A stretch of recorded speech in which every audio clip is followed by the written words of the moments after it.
நீல உலகாரும் எங்கள் திருநீல கண்டா வெண்ணிறத்தில் திருநீர் உடல் முழுதும் கொண்டார் என் ஈசன் முன் நீயும் நடு நடுங்கி ஓட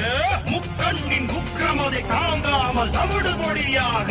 ஓம் நமச்சிவாய என்று என யாழும் தேவா காட்டேறி தனை அழிக்க கங்கையுடன் பாவா சுடுகாட்டில் வாழும் எங்கள் ஈசா முக்கனே ருத்ரனே ஏழுலகை ஆளும் எங்கள் அர்த்தநாரீசா இவன் உடம்பில் உட்புகுந்த துர்சக்தியை விரட்டு அண்டம் அது நடுநடுங்க நீ எழுந்து வாவா என் நாடும் போற்றிடும் தென் நாட்டின் இறைவா அக்கிரமங்கள் அழிக்க உந்தன் நெற்றிக்கண் திறந்திடு அவளை உயிர் கேட்கும் துர் ஏவலை ஓட்டிடு சிவனை நம்பி கெட்டவர்கள் எவரும் இல்லை கேளு உன்னை அழித்து இவளை சிவன் காத்திடுவான் பாரு ஜடலசிக ஜடலசிக ஜடலசிக தேவரா ஜடலசிக ஜடலசிக ஜடலசிக தேவரா